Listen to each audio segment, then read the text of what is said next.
Sobat Delta, selamat datang di Ngobrol Enak barengan sama gua Reno Aditya lagi. Dan Ngobrol Enak edisi YouTube ini kita akan selalu mengundang orang-orang yang keren-keren dari berbagai bidang, Sobat Delta. Ini salah satunya yang lagi digalakkan sekarang kan adalah mencintai produk lokal. Karena produk lokal gila bersaing ketat ternyata.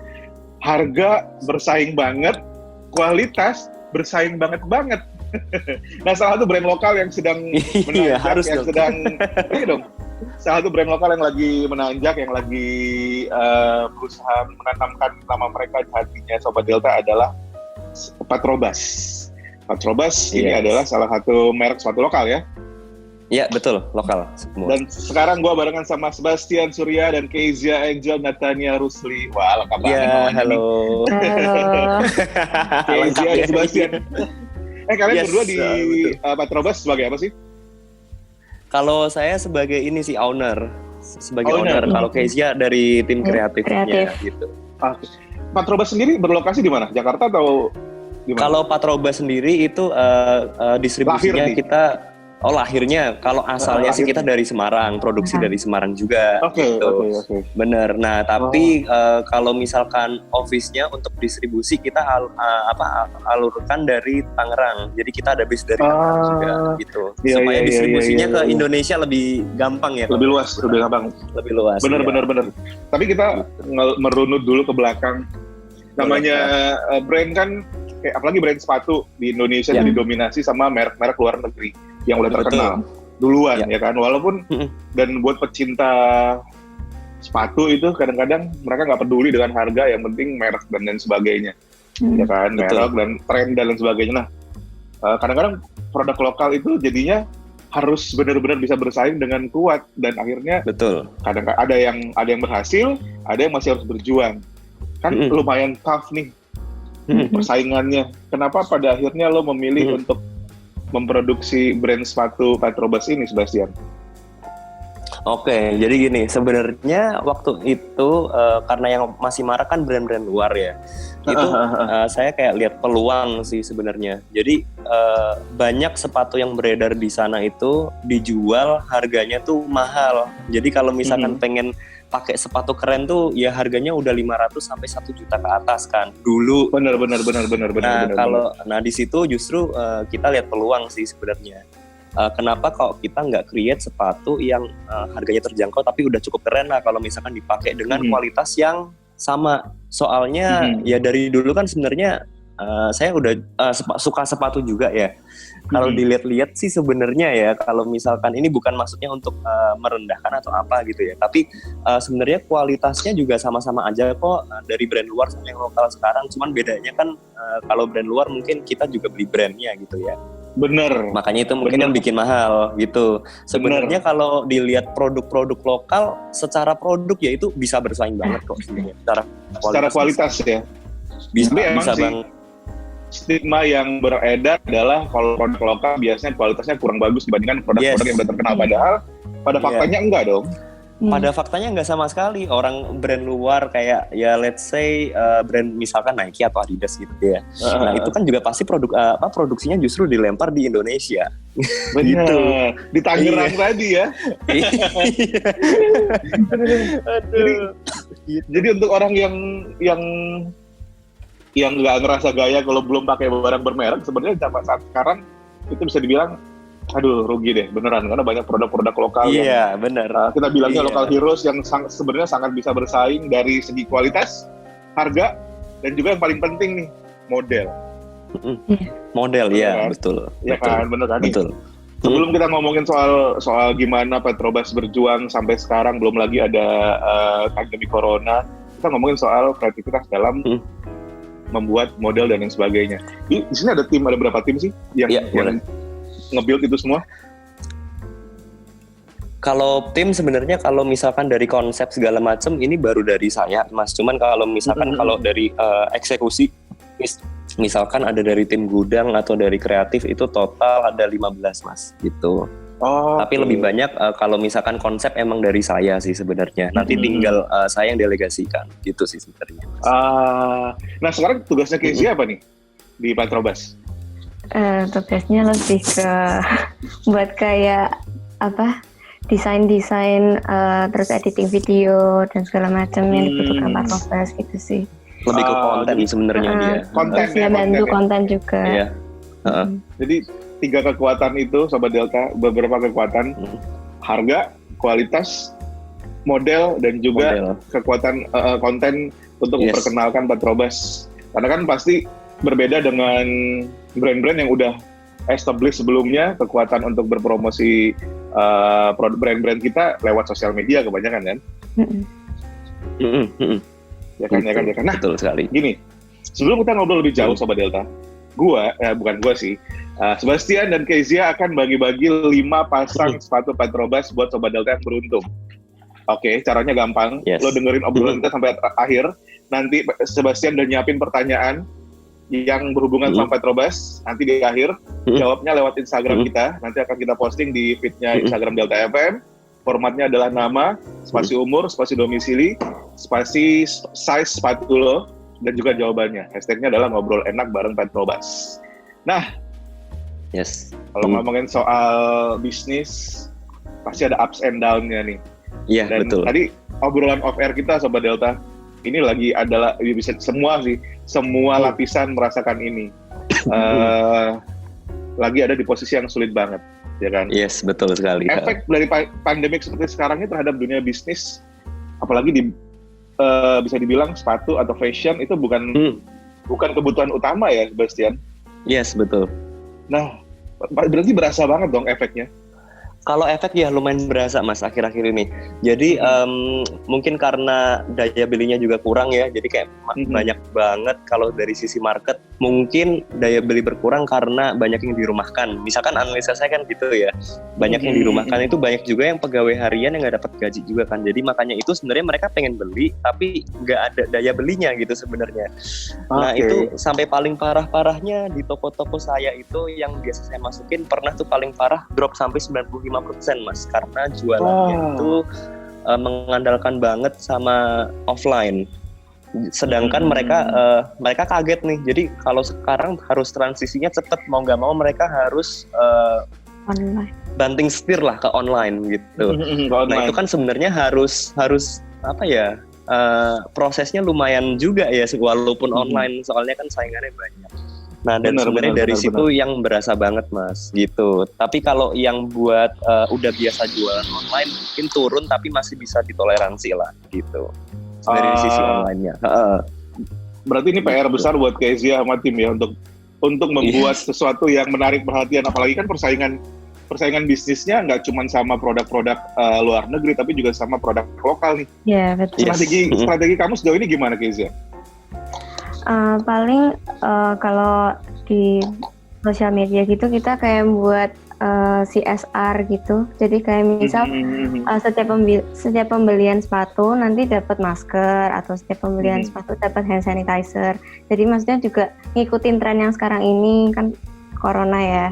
Terus selain itu ya buat konten seperti kayak keadaan pabrik saat ini gimana mereka mengatasi corona itu bagaimana? Jadi ada edukasi di dalamnya juga ya? Ya ada edukasi, betul.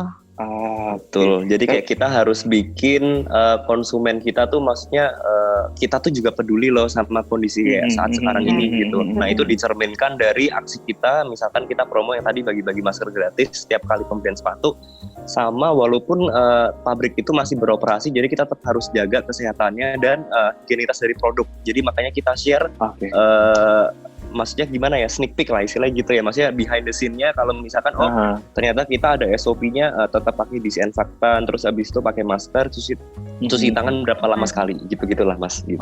Jadi mungkin juga kayak kalau lo beli produk kita lo ngebantu orang-orang yang memproduksi ini juga gitu, karena apa yang mereka buat laku, mereka juga dapat bayaran yang proper. Tapi gini, sebagai pemilik nih Mas, dari satu company, dari bendahara bla bla bla dan sebagainya, yang paling ketar-ketir kan adalah owner lah, ya kan? Iya Mas. jadi jujur aja, dalam kondisi sekarang ketakutan atau kekhawatiran terbesar lo apa sih? Aduh, ya kalau misalkan sampai Ya ini ngomong worst case-nya, amit-amitnya ya. Kalau misalkan nanti kalau kalau sampai karyawannya harus dirumahkan atau segala macam kan, maksudnya ya kita juga nggak ada source of income juga kan. Takutnya ini worst case-nya seperti itu kan. Nanti kalau misalkan seperti itu juga impact sama keseharian mereka juga sih Mas sebenarnya. Oke. Jadi mereka yang harusnya dapat pendapatan, takutnya begitu. Toh juga sekarang kan respon dari pasarnya kan juga lagi sebenarnya segitu ya. Takutnya kalau misalkan dari kita sendiri nggak ada pemasukan, takutnya karyawannya ntar bakal gimana gitu kan sebenarnya. Iya benar. Jadi owner tuh ini adalah momen-momen ujian terbesar ya. Iya Mas, bener. Jadi lagi sebenarnya kan sekarang kita strateginya mungkin selain, apalagi saat sekarang, ngebuat orang tetap aware ada Petrobras dan tertarik buat beli. Yang dilakuin sama kayak timnya Kezia tadi ya. Emang edukasi juga, ada CSR juga, kalau ada hadiah misalnya dapat hand sanitizer dan lain sebagainya. Betul. Terus ada behind the scene dari pembuatan Petrobras ini sendiri dan lain sebagainya. Tapi ini lupa gue tanya sih, harus dari awal gue tanya. Sebenarnya kalau untuk harga sendiri, produk Petrobras sendiri range harganya berapa sih? Kalau range harga itu 230.000 sampai 290.000. Jadi masih under 300.000 semua. Aduh. Gitu. Murah dengan sebenarnya. Kualitas yang bisa bersaing. Seharga sepatu kan Petrobras itu apa namanya, bahasanya apa ya? Secara umum bahannya dari kanvas ya. Betul, dari kanvas secara umum. Sepatu merek luar sejenis harganya nggak ada yang di bawah 700 deh kayaknya. Iya, tapi itu bisa bersaing kok, kita garansi. Iya. Benar. Secara kualitas bisa. Pasti. Tadi gue sempat buka Instagramnya Sobat Delta, bisa cek juga di Instagramnya Petrobras di @petrobras.pa ya, patrobas.id. Lihat sendiri sekeren apa sih gitu. Terus kalau kayak gini, kalau model mungkin orang bisa ngelihat di sosial media, oh modelnya keren. Tapi kalau kualitas, gue adalah orang yang agak sneaker, ya kalau dibilang sneaker freak juga enggak, tapi punya sepatu yang cukup banyak sampai harus diomelin sama orang lain, ditaruh di mana lagi sepatunya gitu kan. Untuk meyakinkan, sementara, dan gue juga bisa dibilang salah satu orang yang kemakan merek nih, Bas. Ya, betul. Karena mindsetnya adalah kalau merek A, gue udah cocok karena soalnya empuk, awet dan lain sebagainya. Gimana cara meyakinkan orang-orang lain sebenarnya kayak gue, mungkin gue adalah calon konsumennya Petrobras nih. Tapi mindsetnya adalah sepatu lokal misalnya. Harganya cuma 200 ribuan, emang bagus. Kualitasnya sebagus apa sih? Nah, mengedukasi itu ke orang luar lewat sosial media gimana? Oke, sebenarnya kalau yang cara paling basic, ini ngomong paling basic ya, sebenarnya bisa dengan, maksudnya cuman kalimat doang. Tapi kan sebenarnya itu nggak cukup. Nah, nextnya juga saya waktu itu juga diskusi sama si Kezia juga untuk bikin konten yang benar-benar proof kalau misalkan quality-nya itu bagus dengan cara dihancurin sepatunya gitu. Jadi kita waktu itu bikin kayak gandeng sama satu influencer. Jadi influencer itu yang harus ngancur-ngancurin waktu itu, diseret pakai mobil, dibanting dari ketinggian, terus abis itu diapain lagi ya? Main pakai mobil. Giles mobil diseret sama mobil juga, kayak diseret 2 meter. Dilempar terus abis dilempar terus ya pokoknya diancur-ancurin gitulah. Terus abis itu lihat pasca kondisi waktu dipakai rutin dan diancurin. Waktu itu eksperimennya selama satu bulan yang dirangkum satu video gitu. Nah itu sebenarnya waktu itu jadi teredukasi banget sih dari video itu sebenarnya. Salah satu caranya gitu. Oke. Jadi untuk meyakinkan kalau kualitas kita, percayalah dengan harga yang segini lo bisa dapat kualitas dari sepatu yang berharga beberapa kali lipat di atasnya. Betul. Gitu kan. Nah tapi kan begini, kalau dalam kehidupan yang normal gitu, kita sedang menganggap kita sedang dalam fase yang nggak normal nih. Ada wabah, aktivitas terbatas, penghasilan nggak cuma terbatas, bahkan ada yang harus kehilangan penghasilan. Nah, betul. Dalam kondisi sekarang ini, apa sih yang kalian lakukan untuk mempertahankan usaha Petrobras ini? Kita sadar nih, Sebastian sadar nih. Sebastian sadar, wah ini pasti daya beli menurun dan lain sebagainya, ya kan? Betul. Itu terbukti dari retailernya, pada pembelian menurun dan sebagainya. Kira-kira apa nih gerakan yang dilakukan untuk tetap ada gitu? Kalau sekarang sih sebenarnya kita bareng nih, saya sama Keisha juga tetap harus konsisten ya, tetap maksudnya plan yang udah kita rancangin sebelumnya tetap harus dijalankan, plus kita harus extra mile lagi untuk develop konten yang benar-benar harus menarik perhatian konsumen. Jadi kalau kayak sekarang kan istilahnya market lagi sepi, lagi kosong, jadi kita harus kayak gimana ya? Istilahnya caper lah ke konsumen gitu ya. Jadi kita harus ngelakuin segala cara supaya maksudnya si konsumen ini juga ini Patrobas masih ada loh gitu istilahnya kan gitu.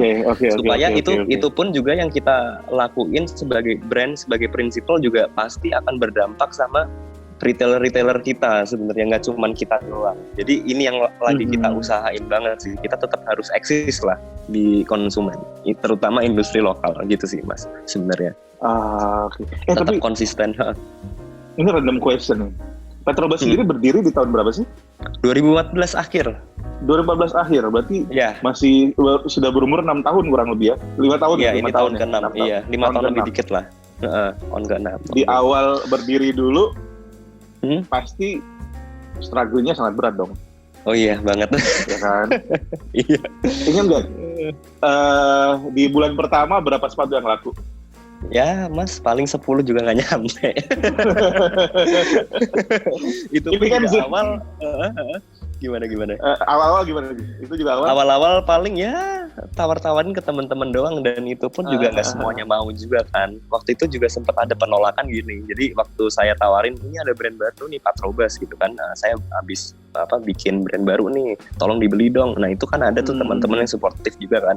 Tapi juga ada teman maksudnya yang ya emang jujur kata sih, karena itu brand baru dan emang belum eksis ya, mungkin mereka malu kalau pakai ada brand label namanya Patrobas. Bahkan juga ada yang pakai waktu beli itu brandnya dicopot tuh tulisan Patrobas. Wow.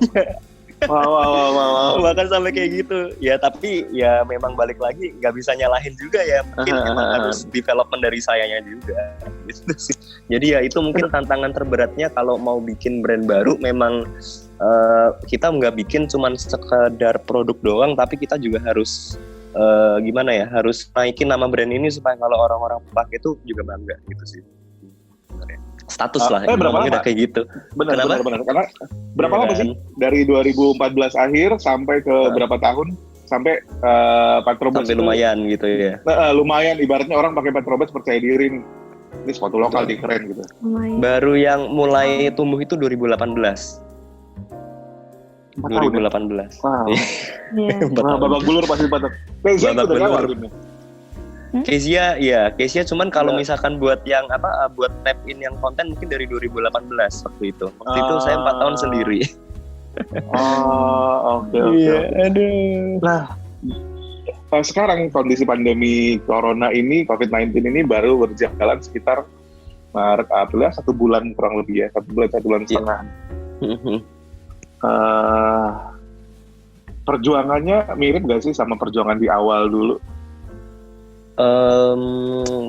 Kalau dulu gini, kalau dulu brand belum terkenal, tapi sebenarnya ada daya beli. Kalau orang mau bisa beli barang itu. Sekarang Patrobas udah cukup dikenal, sementara daya belinya lagi menurun, gitu kan? Oke, paham. Ya kan? Gitu. Nah, kalau gimana? Kalau dibandingin gitu ya. Kalau dibandingin sih sebenarnya tetap lebih better sekarang sih daripada waktu kita totally sama sekali nggak ada gitu. Kalau sekarang walaupun memang kondisi daya belinya lagi kurang, karena mungkin memang brandnya udah cukup mulai dikenal ya. Jadi ada yang loyal aja gitu.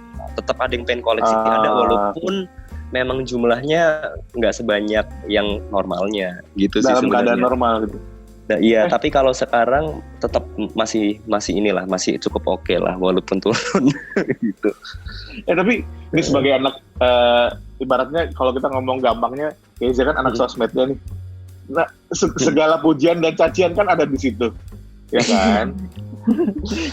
Kalau menjawab pujian mah gampang, terima kasih. Tapi kalau menjawab cacian tuh gimana tuh? Pernah baper nggak sih kayak, ih kok ngomongin begini sih gitu? Monggo silahkan tuh.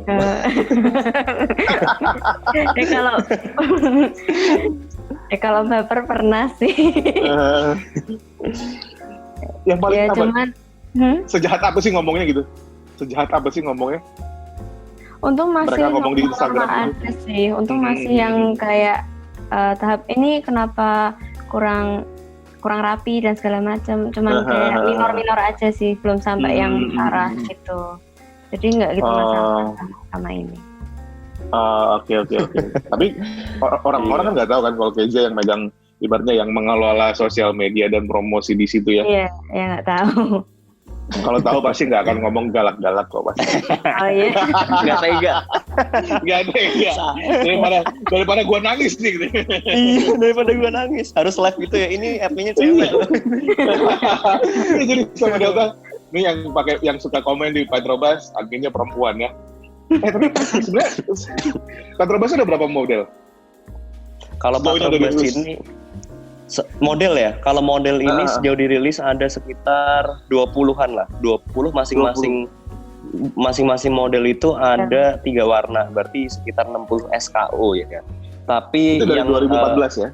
Dari 2014 ya. Cuma kan kalau yang buat sekarang sih beda lah market online sama kalau misalkan yang benar-benar tradisional itu selera pasar beda gitu.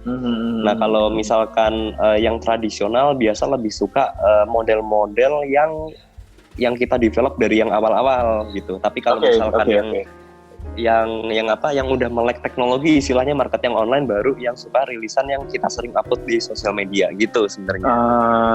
Beda selera pasar sebenarnya sih. Iya. Nah itu tadi kan sebenarnya BizDev atau business development itu sangat penting, strategi seperti itu sangat penting di tengah-tengah kondisi seperti sekarang kan. Jadi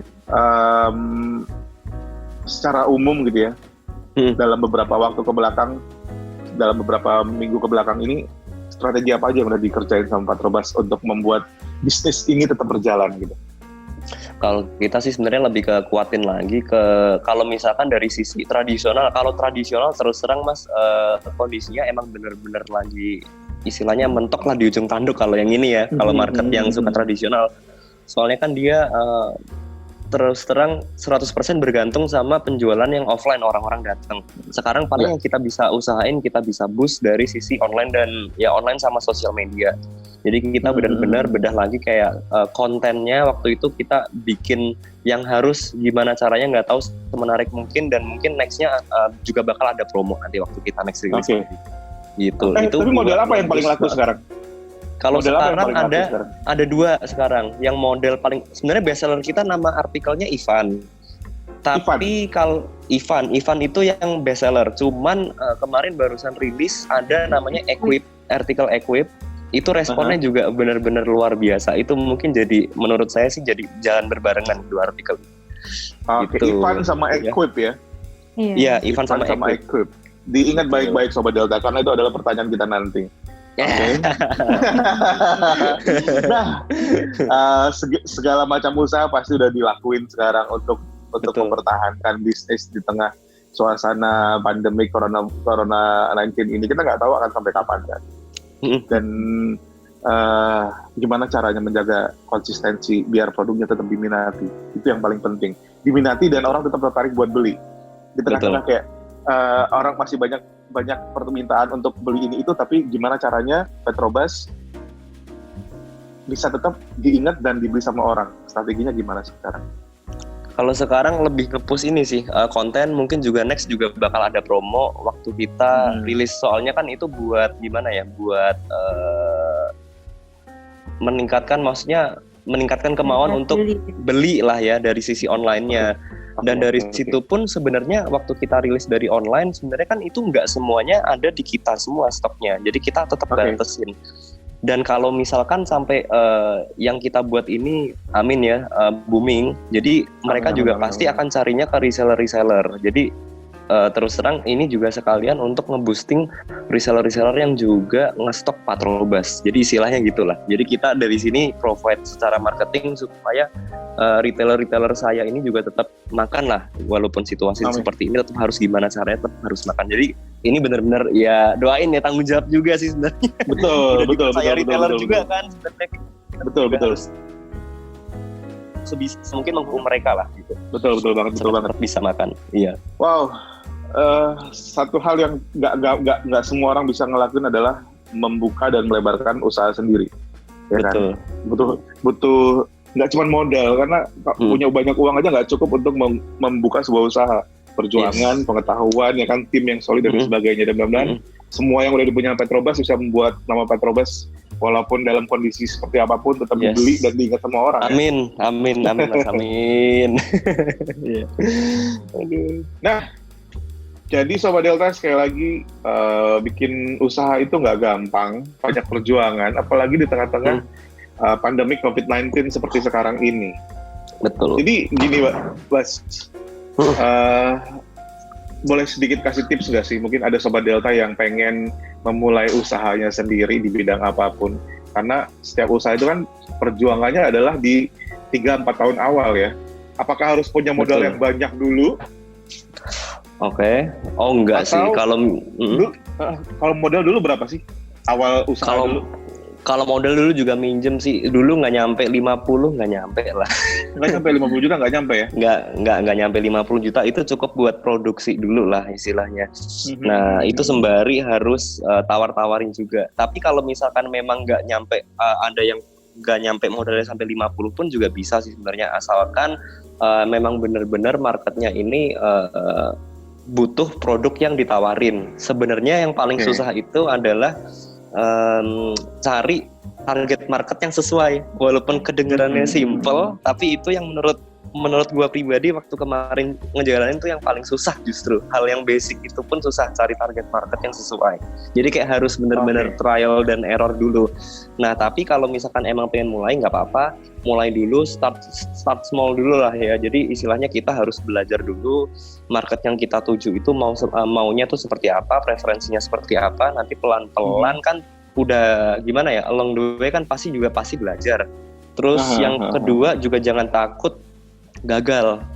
Nah, sebenarnya kalau menurut saya pribadi sih, bisnis tuh kan progresnya juga bakal ada dua. Yang pertama itu either lu progress atau stuck. Nah, kenapa kok gue sendiri nggak bilang bisnis itu turun? Nah, bisnis itu turun atau gagal itu kalau misalkan kita stop mencoba gitu. At least kalau misalkan lu gagal, itu lu pasti ada pelajaran berharga yang bisa lu ambil dan lu next step-nya pasti nggak akan ngelakuin hal itu lagi dong. Jadi sebenarnya itu yang namanya stuck. Jadi istilahnya gitu. Jadi lu harus cari cara lain yang lebih efektif supaya bisa meningkatkan bisnis. Gitu sebenarnya. Nah, ini dan yang gimana? Dan apa? Dan yang terakhir ini konsisten sebenarnya. Jadi kalau misalkan konsisten, jadi kita nggak cukup kalau kerja bagus itu cuma sekali doang, itu nggak cukup. Jadi harus benar-benar kerja bagus, nggak tahu gimana caranya, harus berulang-ulang gitu. Nah, satu lagi nih, mumpung ada Kezia nih. Iya. Strategi di sosial media buat Petrobras gitu ya, mungkin sedikit bocoran yang bisa dicontek sama orang-orang, apa sih yang kamu lakuin barengan sama tim? Biasa sih cari influencer yang memang bagus dan sejalan sama value kita, produknya tuh gimana sih. Terus apa ya, apalagi sama konten sebenarnya, sama konten. Soalnya ini Mas, konten kalau udah sempat kita eksperimen ya, bahkan konten yang bagus pun itu juga berimpact sampai 2 atau 3 kali lipat dari kalau misalkan kita endorse influencer terkenal. Jadi dengan konten yang bagus pun itu gimana ya, jadi mungkin ada algoritma sendiri dari Instagram atau gimana, saya nggak tahu ya, jadi sering muncul di explore. Jadi jadi kalau misalkan kontennya bagus, Instagram tuh maksudnya bisa cariin lagi orang-orang yang maksudnya interestnya tuh sama gitu. Nah, jadi langsung di tap in ke orang-orang tersebut, dan maksudnya ya itu proses viral marketing juga ya, konten bagus, orang-orang mau share ke teman-temannya lain, dari teman-temannya itu share ke orang lain lagi gitu. Nah, itu konten yang bagus justru lebih bagus dari influencer malah gitu. Sebenarnya kalau mau utama konten sebenarnya. Dan konten yang bagus itu nggak perlu modal yang besar loh. Kan? Betul. Tinggal kreativitas aja yang besar aja ya, yang nggak terbatas aja untuk bikin konten yang bagus. Kalau influencer kan urusannya ada fee di sana dan lain sebagainya, endorsement dan lain sebagainya ya. Yes, betul. Itu penting tuh. Itu sangat menginspirasi buat gue. Wow, ini obrolan yang sangat menarik. Gue selalu suka ngobrol dengan orang-orang yang yang bisa ngasih banyak masukan baru, apalagi dari dunia. Jadi ingat Sobat Delta, ada 2 artikel dari Petrobras yang lagi terkenal sekarang bisa lo miliki dua-duanya, Ivan dan juga Equip ya. Ivan dan Equip. Nah, pertanyaannya kalau Sobat Delta, kita punya 5 pasang sepatu ya. 5 pasang sepatu buat Sobat Delta yang beruntung. Jawabnya adalah nanti di Instagram Delta FM besok atau mungkin malam ini juga bisa cek di Instagram Delta FM di feed-nya. Ada postingan di sana, jawab di sana. Formatnya adalah nama, spasi umur kamu, spasi domisili atau tinggal di mana, dan size sepatunya apa. Kemudian jawaban dari pertanyaannya. Apa 2 artikel dari Petrobras yang sekarang sedang yang paling diminati saat ini?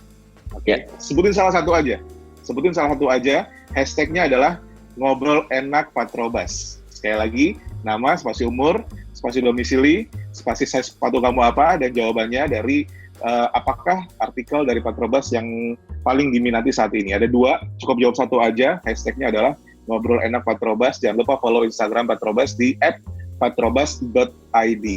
Begitu ya? Betul. Oke, kita kasih kesempatan buat jawab Sobat Delta di sana dan tungguin. Percayalah, produk lokal itu sangat bisa bersaing, dan yang paling menolong adalah harganya, nggak bikin deg-degan waktu beli. Betul. Yes, betul sekali. Gini, lo punya uang 700.000 nih misalnya. Kalau beli sepatu yang merek luar negeri, mungkin dapat 1. Itu juga arti paling rendah misalnya. Sementara kalau dibeli sepatu yang sama dengan desain yang nggak kalah menarik, dengan harga yang 700.000 lu bisa dapat hampir 2 pasang, masih sisa lagi buat traktir pacar jajan. Yes. Itu udah dapat 2 artikel Ivan dan juga Equip. Iya, betul. Nice. Petrobras, Sebastian, Kezia, sukses. Mudah-mudahan kondisi pandemi COVID-19 ini bisa dilewati dan Petrobras dengan baik. Amin. Kita tunggu artikel selanjutnya, gebrakan-gebrakan dari local heroes, termasuk Petrobras, alhamdulillah diantaranya. Sukses. Terima kasih banyak udah ngobrol-ngobrol hari ini. Amin. Thank you. Makasih. Kezia, kita ketemu lagi kapan-kapan nanti. Dan Sobat Delta, itu dia obrolan gue barengan sama teman-teman dari Petrobras Indonesia, petrobras.id, itu Instagramnya, cek di sana. Pilih-pilih artikel kesukaan lo, dan jangan lupa pakai produk dalam negeri. Dan kita ketemu lagi di edisi selanjutnya, ngobrol enak barengan Reno Aditya, cuma di Delta FM. Nah,